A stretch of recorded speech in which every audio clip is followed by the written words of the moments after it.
Merci à tous d'être venus aujourd'hui. Si nous sommes réunis aujourd'hui, c'est en tant que parents. Symboliquement, nous sommes aujourd'hui en septembre 2024, un an après les grandes manifestations 2023. Donc, un an après, on est toujours là. Certes, peut-être moins nombreux, parce qu'on a fait en sorte de limiter au niveau des réseaux sociaux l'information entre parents. Alors nous voilà réunis en ce mois particulier de septembre, qui signifie aussi bien la rentrée des classes pour les écoliers que celle des parlementaires, mais aussi la grande rentrée des parents. Avant de commencer à parler, je vous demanderai de la patience. Je devrais sortir quand même un cure-dent, histoire de faire de l'acupuncture à ma langue, hein, pour la déstresser et qu'elle ne fourche pas trop de monde. Et pour ne pas enterrer trop vite, par miséricorde, les fomenteurs du désordre sexuel et civilisationnel. Un an après les grandes manifestations de 2023 qui ont secoué le plat pays par la protestation des parents face à l'Evras et ses deux infâmes décrets de 2013 comme de 2023, nous voilà aujourd'hui à faire le bilan de nos politiques, ainsi que les associations de malfaiteurs s'étant concertées pour contourner les parents et faire de l'ingérence et le rapt parental éducationnel de leurs enfants. Aussi à l'heure des élections communales approchant, bien que nous ne sommes aucunement naïfs sur les volte-face de nos politiques et manque de courage de beaucoup d'entre eux, préférant prospérer au chaud sur le dos des citoyens, en restant de bons élèves asservis au sucre que leurs chefs de parti voudront bien leur donner, nous leur donnons encore une chance de se rattraper définitivement avant qu'un chaos plus profond ne touche le pays. Car s'ils se croient à l'abri de leur mandat pendant 5 ans, qu'ils sachent tous que nous prendrons les devants en justice et nous prendrons patience, les attendrons au tournant afin qu'ils soient un exemple pour tous les autres. Leur chute sera fracassante et retentissante. Nous les briserons comme ils auront brisé nos vies en touchant à nos enfants. Œil pour œil, dent pour dent, ni amitié, ni miséricorde, comme ils n'auront eu aucune miséricorde envers nos enfants. Si cela dégénère, nous ne répondrons de rien, car ils sont les principaux fauteurs de troubles, n'ayant pas respecté le peuple, et notamment dans l'affaire du dossier Evras, les parents ainsi que la protection des enfants.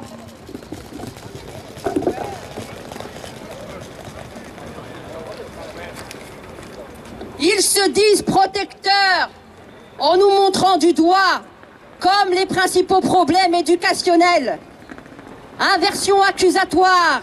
Ils nous traitent tous potentiellement de pédophiles et incestueux, alors qu'il n'y a qu'à voir ce qui se passe dans les centres d'établissement et les foyers pour jeunes, où des enfants sont abusés dans une totale impunité et où tout ce bordel et cette anarchie sont tus par le SAJ et le SPJ. Beaucoup de psychologues et de professionnels ayant vu ce qui s'y passait restent dans le mutisme.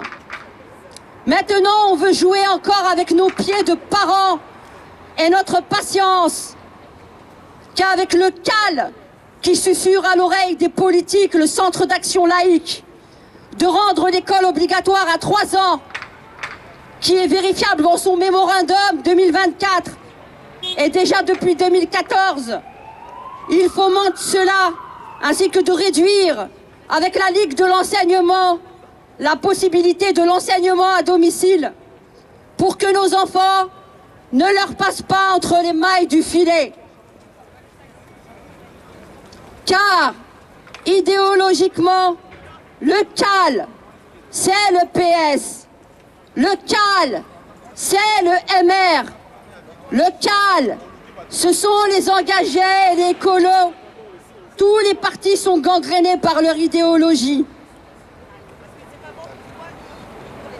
Le CAL fait la guerre aux parents sur le plan philosophique et religieux pour s'accaparer nos enfants dans le domaine scolaire et faire de la déconstruction identitaire, puisque c'est bien cet organisme qui a fait en sorte d'aller chercher et faire des alliances avec la Fédération laïque de planning familial et les lobbies LGBT.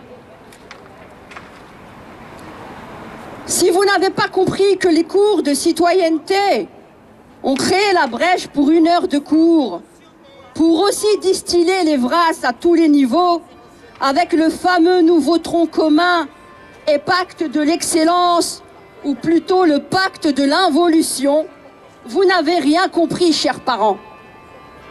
Et cela, je sais le prouver haut la main.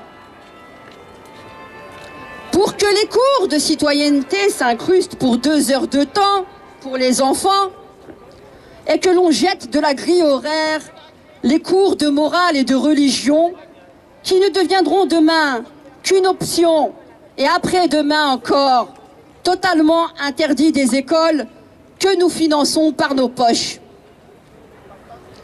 La liberté de choix des parents est violée depuis longtemps et non le respect de la Constitution aussi, comme la dite neutralité dans les écoles non plus.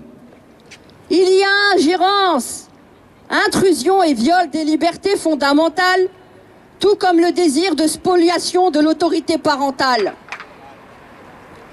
L'OPA sur nos établissements scolaires est donc faite par ces associations et lobbies de malfaiteurs. Sans compter maintenant, avec le décret 2023, que l'on mette à genoux les directeurs d'école consciencieux, ayant conservé une loyauté envers les parents et l'indépendance des pouvoirs organisateurs sous l'égide des politiques. Nous attendons toujours les preuves concernant les incendies d'école que des parents auraient provoqués. Madame Verlinden n'a toujours rien trouvé 1 an après sur les caméras de surveillance. Incendie sous faux drapeau, alerte à la bombe dans les écoles de la FOEB, Fédération Wallonie-Bruxelles, mais pas dans les autres écoles, encore sous faux drapeau. La vérité demeure éternelle, les mensonges jamais. Comme disait un militant à nos côtés l'année dernière, les parents responsables n'incendient pas des écoles. Les parents responsables ouvrent demain des écoles. La démocratie, un bien joli mot et concept qui sonne bien creux dans leur bouche lorsqu'on y pense, où les parents pendant 10 ans n'ont jamais eu droit à être réellement conviés aux discussions qui concernaient leurs enfants avant la mise en place de l'EVRAS. Madame Caroline Désir et tant d'autres nous argueront que si. Comme si une personne provenant de l'association des parents de la FAPE, marchant main dans la main idéologiquement avec le CAL, Centre d'action laïque, et une personne du CEGEC représenterait sur le terrain tous les parents de Bruxelles et de la Wallonie. En gros, si vous n'êtes pas adhérent auprès de ces 2 associations de parents, vous l'avez dans le baba, chers parents. On nous dira que tout cela serait décidé en 2011. Mais savez-vous au moins à qui vous parlez? À des parents qui n'ont attendu aucune autorisation de votre part pour faire leurs enfants et les assumer et les éduquer. Il n'y a aucun partage, ni aucune négociation à avoir. Lorsque l'on vient vous déposséder et dérober de la sorte de votre droit le plus fondamental, Que dis-je? Un droit. Ce n'est même pas un concept ou un droit discutable. C'est avant tout, indiscutablement, une évidence. On n'a pas non plus pensé à inviter les représentants d'associations de parents de l'enseignement islamique pour autant. Mais savez-vous pourquoi au juste? Parce que la plupart des musulmans sont discriminés dans leur littérature des dites associations ayant participé aux stratégies concertées.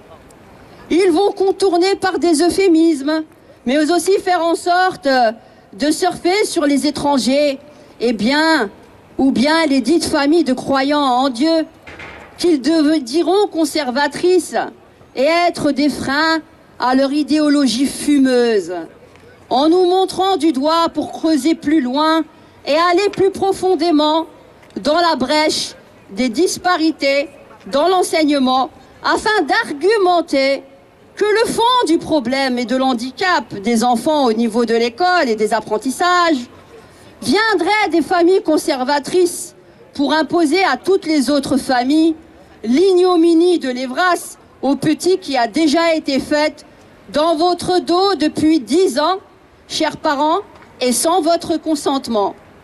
Ces dégénérés viendront toute honte bue nous parler de respect. Avec toute l'outrecuidance qui les caractérise, ils viendront nous parler de démocratie et d'égalité. Il n'y a malheureusement aucune réelle égalité de traitement de l'information face aux familles qui ont été laissées sciemment dans l'ignorance des pratiques faites sur leurs enfants. Ils prendront le problème à l'envers. Ce n'est pas pour autant que nous avons eu de l'excellence instructionnelle jusqu'à ce jour.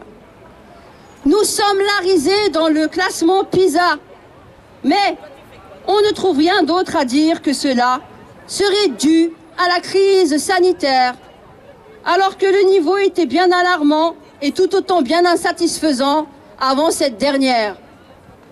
Les enseignants et les écoles attendent toujours les fonds structurels que la Fédération Wallonie-Bruxelles pour l'instructionnel, mais on s'est dégagé des fonds représentant au total près de 6 millions d'euros pour le dit éducationnel, dont les fédérations laïques de planning familial seront les principaux bénéficiaires externes à l'école, aux écoles et entrant dans les écoles grâce à l'ex-ministre Céline Frémaux, ex-CDH, devenu le parti des engagés.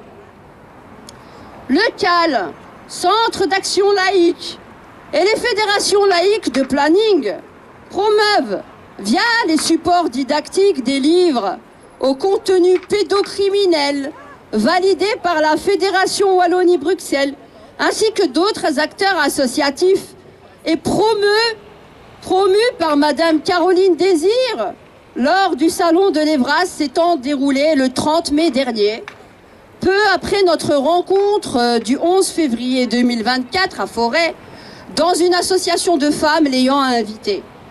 On l'y voyait au stand debout, se faire photographier avec les éditeurs nez à nez, qui sont repris dans la base de données des supports de l'Evras, où on apprend dans le livre Éléphantine veut tout savoir sur sa zézette, à Éléphantine, à se masturber, et qu'elle a le droit, et que ça fait du bien, et qu'il n'y a aucun mal à cela. Sur le site internet de laïcité.be et l'émission radio du 26 janvier 2019, avec pour titre « De l'importance de l'Evras dès le plus jeune âge », la créatrice Natacha Delocte dit que cela est fait pour des enfants de 4 ans. Mais tout va très bien dans le meilleur des mondes, tout va très bien, Madame la Marquise. Tout va très bien. À cette allure, nous ne sommes plus à 50 paxons de coke au Parlement, mais carrément à des fonctionnaires complètement shootés du matin au soir. Et vous souhaiteriez que l'on vous confie nos enfants? Cet exemple n'est que la pointe de l'iceberg, chers parents. Il n'est pas le seul. Je ne vous parle même pas des témoignages de familles qui me viennent. Et pas plus tard qu'hier, le témoignage glaçant concernant une enfant de Verviers de 5 ans s'est en fait agressée et violée dans les toilettes de l'école par 2 autres enfants. D'où vient tout cela? Si ce n'est de l'ivresse et de l'incapacité des enfants et l'immaturité que ces enfants prennent conscience de ce qu'ils font, car pour eux, tout n'est que jeu. Si on ne leur avait pas montré des choses au préalable, avec les prétendues questions qui devraient venir des enfants, en omettant sciemment de dire que nous les confrontons à des supports didactiques, des livres et des images qui les choqueront et susciteront automatiquement des questions, vous passerez leur stratégie à la trappe. M'étant fait passer pour une dame souhaitant faire de l'ivresse,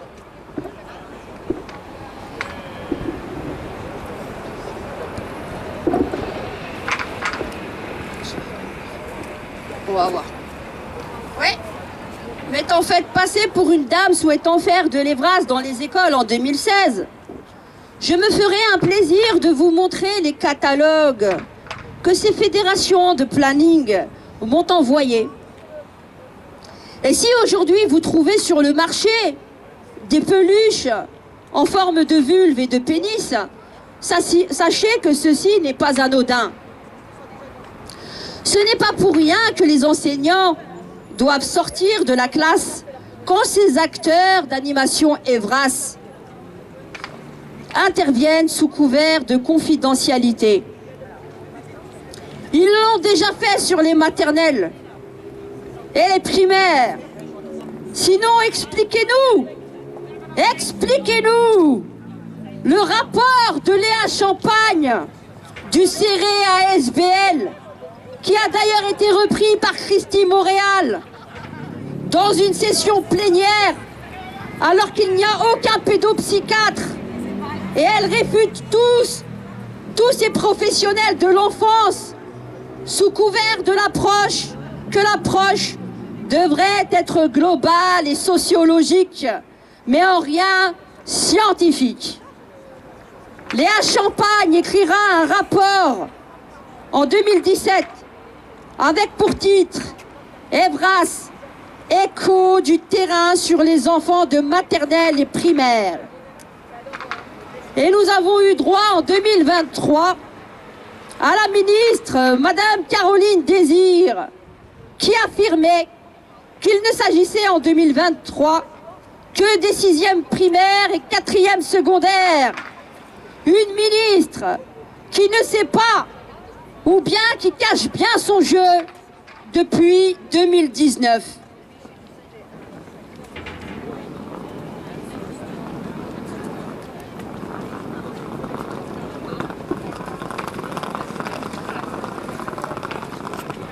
Ce n'est pas pour rien qu'elle passe au fédéral, en croyant se faire oublier, en passant le flambeau à la nouvelle ministre de l'Enseignement, Madame Glatini. On sait très bien ce qui est visé au fédéral. L'obligation scolaire à 3 ans et la restriction aux familles de pouvoir faire l'instruction en famille. Expliquez-nous, Madame Caroline Désir, dans le rapport de Léa Champagne, avec aussi votre compagne de terrain, Madame Christy Montréal, que cherchez-vous donc à faire de nos enfants? Expliquez-nous ce qu'écrivit Léa Champagne en 2017 avec la dite porte d'entrée qu'il faudrait faire sous couvert de santé pour contourner le veto parental.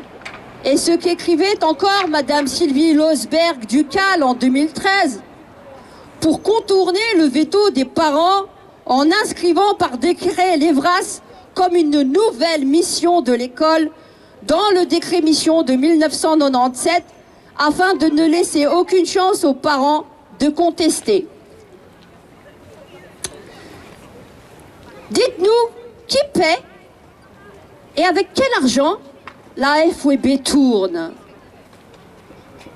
Donc, on vous donne notre argent pour que vous preniez en otage nos enfants et de surcroît, insulter leur mère de défaillante, d'intolérante et toutes les stigmatisations faites à l'encontre des parents.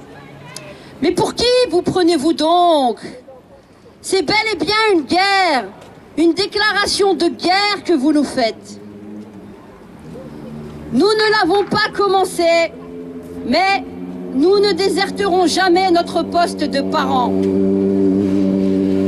Comme je le dis souvent, mes enfants, je les ai faits avec mon mari, ni avec la FWB, ni avec les acteurs des stratégies concertées. Allez tous vous faire cuire des œufs pour rester polis. Ceci a bel et bien été fait dans le dos des familles et avec préméditation. Le rapt parental organisé. On vole l'esprit et l'âme de vos enfants en ne vous laissant que le corps en présentiel. Ils y planteront les graines de la déconstruction identitaire et du débauchage pour que vous soyez pris au pied du mur avec vos enfants, car ils arment vos enfants d'idéologies poisseuses et non scientifiques, et encore moins objectives, qui servent leur agenda et leur intérêt financier pour que vos enfants soient vos ennemis demain et faire tourner la baraque infernale, dit pudiquement la régulation démographique, pour pousser vos enfants à être des infanticidaires demain, car Evras n'est rien d'autre qu'un projet militant pro-mort et non anti-choix de ceux qui considèrent la vie comme sacrée. Le fœtus n'a pas de statut selon eux. Ils ne lui laissent ni le choix de vivre et ne nous laissent ni le choix de les défendre par l'inversion accusatoire et subversive que nous, les humanistes, serions des anti-choix. Les mots sont lourds de sens et non anodins pour ceux qui se doivent de bien maîtriser la langue française. Je ne parle même pas du massacre de cette dernière à la manière de l'anglicisme et que toutes les langues qui veulent préserver leur patrimoine viennent à défendre jalousement. Non, la langue française, nous ne la reconnaissons plus. Entre le baragouinement idéologique des ultra-féministes et les dits inclusifs en tout genre, nous connaissions l'adjectif tous et toutes, n'est-ce pas? Eh bien maintenant, les amis, nous avons le droit à tous et consorts, sans compter tous les traits d'union, en ayant l'impression de lire des hiéroglyphes. Pour un livre de 200 pages, on se retrouvera vite au double. Mais la colonisation des esprits va bien plus loin et de nos enfants à qui on expliquera ce que ces nouveaux mots coloniaux de la langue française regorgent en termes idéologiques et philosophiques pour ne voir qu'au travers du prisme des hermaphrodites et de ceux souffrant de troubles mentaux et étant perdus dans leur tête, dans leur genre et dans leur sexe biologique. Car on nous parlera encore ici de la liberté et d'égalité de la femme pour en réalité servir l'intérêt ni des hommes ni des femmes. Eh oui, merci, c'est la liberté d'expression. Je vous renvoie le compliment. Dégage, mec. Non, pas besoin d'être violent. Il n'y a pas de problème. Et après, ils vont se réclamer de la démocratie. Il n'y a pas de problème. On est prêt à tous les débats. Il dit ta gueule contre toi. Tu connais dans la cour de récré comment ça se passe. On va être aussi débilos que ces messieurs et dames. Bref, alors on va reprendre. Que disais-je? La colonisation des esprits va bien plus loin et de nos enfants à qui on expliquera que ces nouveaux mots coloniaux de la langue française regorgent en termes idéologiques et philosophiques pour ne voir qu'au travers du prisme des hermaphrodites et de ceux souffrant de troubles mentaux étant perdus dans leur tête et dans leur genre et dans leur sexe biologique. Car on nous parlera encore ici de liberté, de la liberté et d'égalité de la femme pour en réalité servir l'intérêt ni des hommes ni des femmes, mais tous ceux ayant à y gagner en termes de perte de repères d'une société entière. Cette minorité n'a pas à mettre au pas toute la société, ni par leur lobby, ni par leur fait payé par nos impôts. Cette minorité n'a pas à mettre, comme je vous disais, au pas toute la société. Nous ne laisserons pas nos enfants entre leurs mains d'idéologues. Ce n'est pas discriminant, non. Ce n'est pas discriminant, non. Le problème est de mettre la sexualité comme vecteur premier et l'axe sur lequel toute une société devrait reposer. Nous avons besoin de personnes compétentes. On n'a pas besoin que les individus étalent leur sexualité sur toutes les sphères publiques, puisqu'elle relève du privé et de l'intime.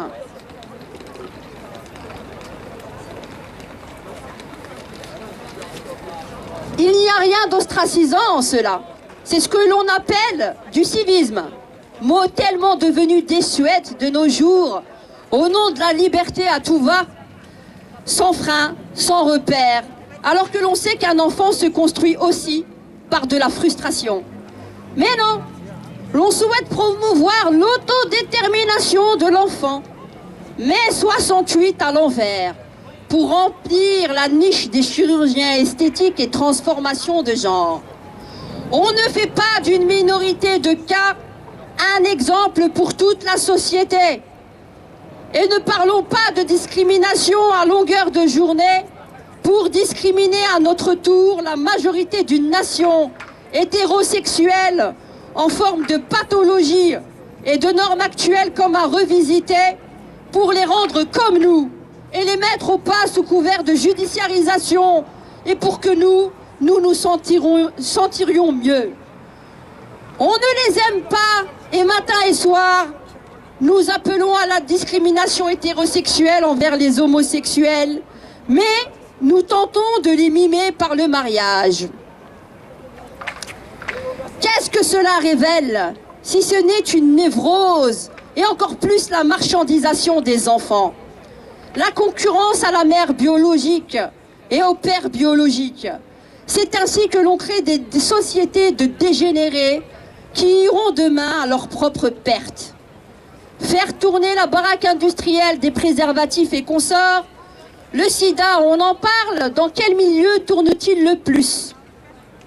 Ou bien on invisibilise le problème en poussant une nation vers de la propagande homosexuelle sous couvert d'égalité pour leur vendre des IST à tout va et faire tourner les centres de planning et les entreprises pharmaco-industrielles. Cela, on ne vous le dit plus, car on a choisi d'avoir un regard positif et propagandiste de l'homosexualité, comme si cela était une avancée et quelque chose de fun. Les particularités ont toujours existé, mais on n'érige jamais une société forte sur de l'homosexualité et sur de l'hermaphrodisme. Et ce n'est pas une discrimination que de le dire, mais un fait et une réalité incontestable. Non, la société n'est pas hétéronormative, ni hétérosexiste. Non, je ne suis pas binaire, monsieur Max Nissol de la SBL Genre Pluriel. Non, je ne m'approprie nullement votre vocabulaire invasif de la langue française et colonisateur et destructeur par les concepts nouveaux que vous vous inventez pour mieux vous rassurer. Toute société évoluée et civilisation ne peut qu'être forte sur des familles construites dans des relations hétérosexuelles. Tout le reste n'est que bricolage. Nous vendre votre transgenrisme et homosexualité comme nouvelle norme nous amène droit dans le mur vers l'extinction de la race humaine. Et c'est ce qui veut être au plus démocratisé malheureusement via les VRAS sur les petits dès le plus jeune âge. Attaquez-moi au niveau des juridictions, attaquez-moi sur le fond, documents à l'appui, je suis prête, je ne demande que cela. Mais au préalable, dans une société démocratique en bonne santé, il aurait fallu avoir des débats publics sans censure et de fond pour s'entendre sur l'essentiel et à une mise en place intelligente des problématiques pouvant surgir. Mais non, on a préféré travailler en sourdine dans le dos des familles, comme des lobbies obscurs dans l'arrière-cour des stratégies concertées, pour nous pondre avec OIS et Madame Drouzy, votre guide des brasses merdiques et à vomir. Avec une Drouzy qui dit clairement à Madame Caroline Désir que la labellisation était pour évincer toutes les associations qui avaient un discours préservateur en les stigmatisant de prosélytes et stigmatisant tous les religieux catholiques ou musulmans.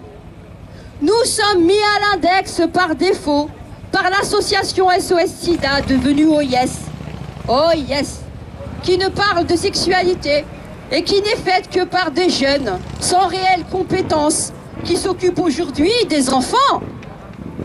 On marche sur la tête et des parlementaires qui ne lisent absolument rien à se demander s'ils ont été un jour à l'école et votent oui à l'Evras dans le fondamental. Oui à Evras pour les 15-16 ans, pas pour les 6, 8, 10 ans en construction. C'est plutôt vous qui aurez tous à répondre demain, devant les juridictions, le moment venu, du rapt parental et destructeur sur les enfants et dont vous vous êtes rendu coupable. Avec ces infirmières des plannings et acteurs de l'enfer qui rentrent dans nos écoles sous couvert de prévention pour être les missionnaires de la débauche des jeunes et des petits-enfants.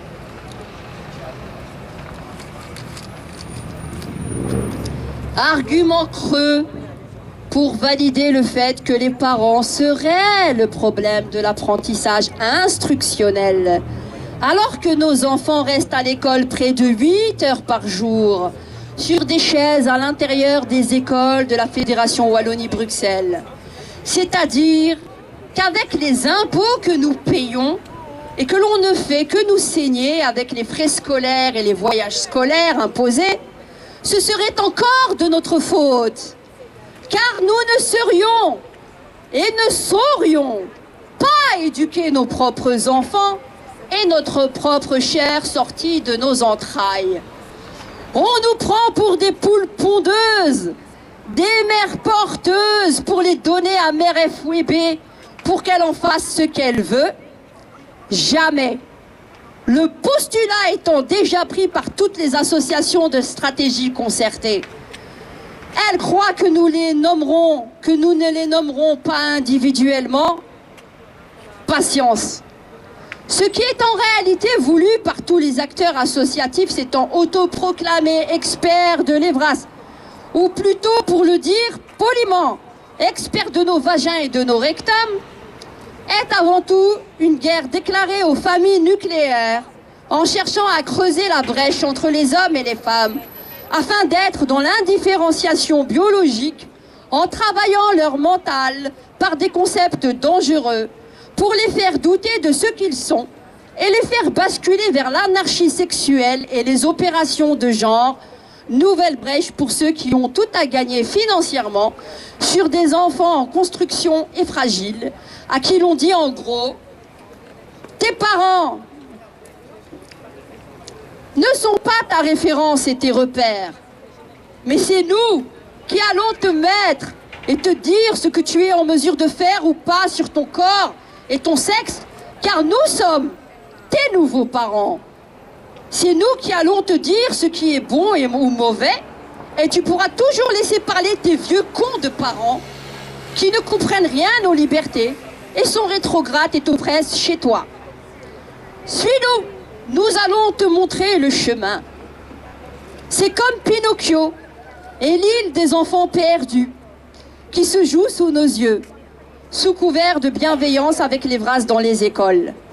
Vous n'avez pas idée de ce qui a déjà été fait sur vos enfants depuis 10 ans par les infirmières envoyées par les plannings familiales et celles du PMS et du PSE en connivence, ni ces associations LGBT rentrant dans les écoles pour des enfants qu'elles ne font pas, mais où on se permet de venir s'essuyer les pieds sur toutes les libertés parentales et protectrices de nos enfants. Cela est surtout une guerre qui vise en premier ordre les mamans pour mieux faire la déconstruction identitaire de leurs enfants. Nous leur dirons, nous, mères, nous ne vous permettrons jamais de nous prendre pour des dindes et vous vous êtes amusés à brouter sur nos terres. Soyez donc prêts à en assumer les foudres.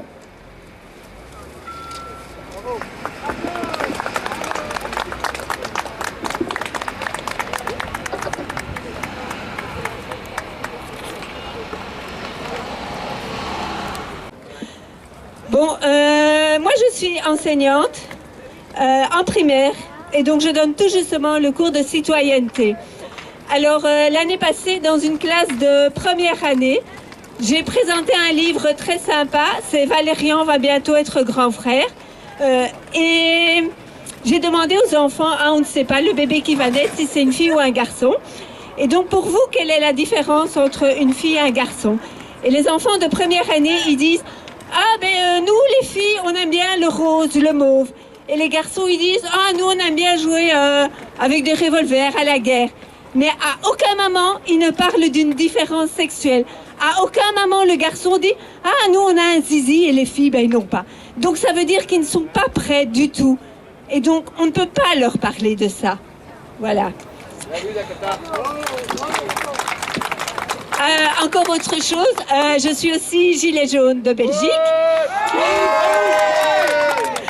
Et les Gilets jaunes ont fait une action contre Evras. Nous avons été dans la commune de Aachen et on a demandé à toute la population ce qu'ils pensaient de Evras. Et toute la population est contre. Donc voilà, ça c'est l'avis de la population. Donc si maintenant ils veulent donner des cours d'Evras, eh bien je crois que les Gilets jaunes iront devant les écoles et diront non parce que la population ne veut pas de ça. Bravo.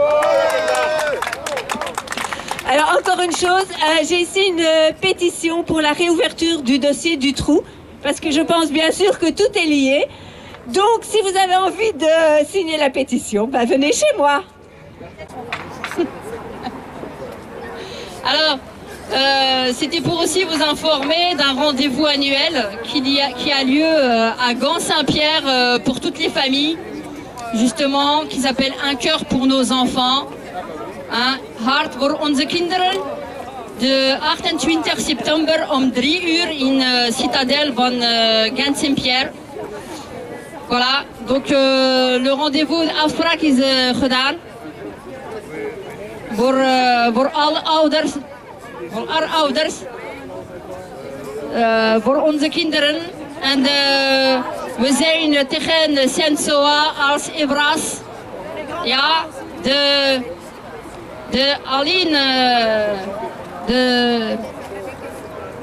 les seuls éducateurs, de éducatie is ouders en niemand anders. Voilà. Bon, moi je suis enseignante en primaire et donc je donne tout justement le cours de citoyenneté. Alors l'année passée, dans une classe de première année, j'ai présenté un livre très sympa, c'est Valérian va bientôt être grand frère. Et j'ai demandé aux enfants, on ne sait pas, le bébé qui va naître, si c'est une fille ou un garçon. Et donc pour vous, quelle est la différence entre une fille et un garçon? Et les enfants de première année, ils disent, nous les filles, on aime bien le rose, le mauve. Et les garçons, ils disent, nous on aime bien jouer avec des revolvers à la guerre. Mais à aucun moment, ils ne parlent d'une différence sexuelle. À aucun moment, le garçon dit, nous on a un zizi et les filles, ils n'ont pas. Donc ça veut dire qu'ils ne sont pas prêts du tout. Et donc, on ne peut pas leur parler de ça. Voilà. Encore autre chose, je suis aussi gilet jaune de Belgique.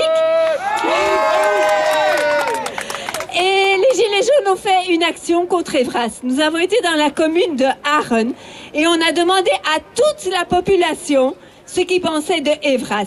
Et toute la population est contre. Donc voilà, ça c'est l'avis de la population. Donc si maintenant ils veulent donner des cours d'Evras, eh bien je crois que les Gilets jaunes iront devant les écoles et diront non parce que la population ne veut pas de ça. Alors encore une chose, j'ai ici une pétition pour la réouverture du dossier du trou, parce que je pense bien sûr que tout est lié. Donc si vous avez envie de signer la pétition, ben, venez chez moi. Merci.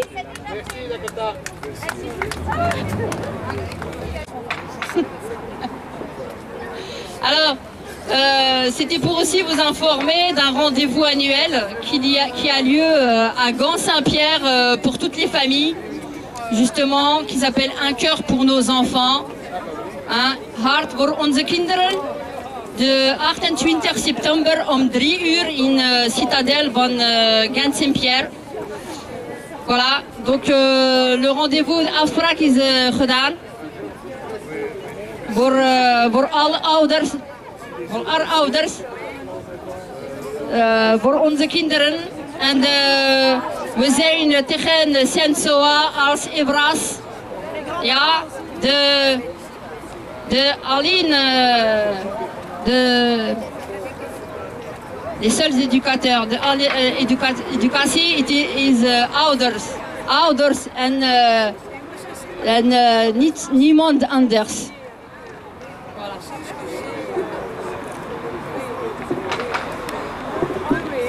Comme elle avait dit, Madame Caroline Désir, quand elle me parlait, on dirait qu'elle croyait, le jour où je l'ai rencontrée, le 11 février 2024, dans une association de parents, elle avait l'impression que j'étais descendue de la montagne, et elle me disait, vous savez, mais ici, il y a des parlements et nous votons à plusieurs dans un lieu démocratique. Je lui ai dit, mais il n'y a eu aucune démocratie avec les parents pour les informer de ce qui se passait dans leur dos.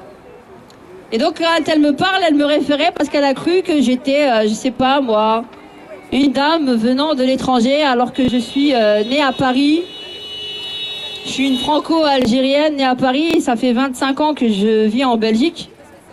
Et donc, toujours le postulat de la discrimination dite positive. Et on utilise aussi les musulmans qui font partie du PS et tant d'autres pour racoler des voix. Alors que ceux-là ne comprennent pas que les Vras, on fait de la... Ouais, démocratie, on dit ce qu'on veut. Mais là, faut pas parler, parle pas. Les insulte pas. Hé, c'est la maman, la patronne, ni ta Caroline Désir, ni ta Glatini. T'as pas besoin. On se taira pas. Le problème, c'est pas d'être homosexuel. Le problème, c'est qu'il y ait des lobbies LGBT, des ultra-féministes et des politiques qui font saute-mouton aux parents et aux mamans. On n'est ni des poules pondeuses et on se laissera pas faire. C'est très clair. Et on ira en justice et au pénal. Et ne vous réjouissez pas trop vite. C'est pas parce que il y a eu des associations qui ont fait des recours en annulation du décret de l'Evras au niveau administratif et qui ont été rebootés ou recalés, à qui on demandait d'autres argumentations pour pouvoir les prendre en considération, qu'on devrait se taire. On ne se taira pas sur nos enfants. Nous sommes les seuls éducateurs de nos enfants. Que Madame Caroline Désir et que Madame Glatinier s'occupent de l'instructionnel et de financer au niveau instructionnel les établissements et au niveau structurel les établissements pour que nous ayons enfin de la qualité et le véritable pacte d'excellence sans s'occuper des entrecuisses de nos jeunes enfants. Moyen-Âge. Oui, ben le Moyen-Âge, vous savez, musulman, c'était celui des Lumières lorsque vous étiez dans les ténèbres. C'est d'ailleurs grâce aux musulmans que vous avez appris à écrire et à compter en mathématiques, l'algorithme. Et aussi, c'est grâce à Averroès et tant d'autres érudits musulmans que vous avez pu développer les sciences médicales en Europe. Allô. Voilà, donc en fait ici, moi je voudrais lire un extrait de lettres que des parents ont adressées à l'époque à la ministre Caroline Désir, pas très désirée d'ailleurs. Et donc voilà tous les exemples vécus par des enfants. Et vous pourrez retrouver ça sur démocratie participative. Désolée, mais j'ai pas l'habitude de parler au micro, hein, donc je suis un peu intimidée. Même s'il n'y a pas beaucoup de monde, mais bon, voilà. Alors, je lis. Dans une classe de 6e primaire du Brabant wallon est programmée une animation de cyberharcèlement. Problématique brûlante d'actualité. Était-il utile d'y intégrer un volet sur l'envoi des nudes? Je pense que tout le monde sait ce que c'est, hein, des nudes et des sextos. C'est quand tu envoies une photo de toi, toute nue, à ton amoureux pour lui montrer que tu l'aimes. Selon les mots rapportés par une jeune fille à sa maman. En expliquant aux enfants présents de 11-12 ans que devant le phénomène apparemment grandissant du revenge porn, comme disait Radia, c'est que de l'anglais, on ne peut pas le dire en français, et un nude safe, oui, se prend des pieds au cou pour préserver l'anonymat et sur fond blanc ou beige pour qu'on ne puisse pas reconnaître la chambre de l'intéressé en cas de diffusion du cliché. Donc en fait on donne à ces jeunes des conseils pour pas... Ils peuvent se photographier, hein, mais il ne faut pas qu'on voit leur visage. Hein. Il faut juste qu'ils montrent le restant de leur corps et puis c'est tout, c'est banal en fait. Alors maintenant, il y a dans une classe de 5e primaire de Bruxelles, lors d'une session d'Evras organisée sans informer les parents, les animateurs ont parlé d'érection et de masturbation à ceux qui se sentent garçons. Il faut y aller. Hein. De retour à la maison, un garçon de 9 ans interpelle son papa. « Dis papa, j'en suis à quel grade de l'érection moi ?»« Non mais c'est quoi cette affaire ? C'est incroyable. Hein. Est-ce que j'ai déjà cartonné mon slip ? Donc on apprend ce genre de choses aux gosses de 9 ans. Difficile de faire le suivi à la maison sans savoir ce qu'il dit à l'école. De plus, trop jeune pour comprendre ce contenu. Il n'en a retenu que ce qui était vulgaire et associe maintenant la sexualité à quelque chose de sale. Est-ce vraiment le but recherché? Je peux vous en citer encore. Hein. Il y en a des vraiment incroyables. Première humanité namuroise. Une école fait intervenir le planning familial pour un atelier consacré à la puberté et aux relations affectives et sexuelles. Si le but était vraiment de partir des interrogations des jeunes, comme l'affirme notamment l'enquête de la RTBF, pourquoi les animateurs ont-ils distribué 3 questions, toutes faites à chaque élève, en leur laissant juste le choix de choisir parmi celles-ci, portant notamment sur les stéréotypes dans la pornographie, la masturbation, la différence entre le sexe assigné à la naissance et l'identité de genre. Si vous en voulez encore, je peux encore en citer, hein, parce qu'il y en a plein. Tout ça a été envoyé à Caroline Désir. Hein. Mais à part ça, tout est normal. Voilà. Et tous les parents qu'on rencontre trouvent ça normal. Oh, à la limite, encore en plus, on va parler sur mon dos à la directrice d'une école qui dépose plainte contre moi parce que je mets en jeu sa réputation, voilà. Sa réputation, son honneur. De l'école, hein. Donc il faut le faire. Il faut le faire de ça. Hein. Franchement, c'est incroyable. Hein. Donc maintenant, je vais passer devant la justice pour un fait tout à fait normal, parce que je suis désolée, même la police l'a dit, c'est tout à fait normal ce que vous avez fait. Vous informez les gens. Vous n'harcelez pas les gens. Et je n'harcèle pas les gens. Hein. Je ne fais que parler. Vous êtes d'accord? Oui. On peut parler ensemble? Oui. Vous n'êtes pas d'accord? J'insiste pas. Termine. Je tourne le dos. Fini. Donc, on n'est plus en démocratie. C'est fini. Et si ça continue à se passer comme ça, je ne crois pas qu'on devra rester des petits parents sages, des grands-parents sages. Non. Nos anciens, ils ont fait autre chose que ça. C'est juste ça. Voilà. Enfin, c'est la première fois que je prends le micro. Ça va. Merci. Ah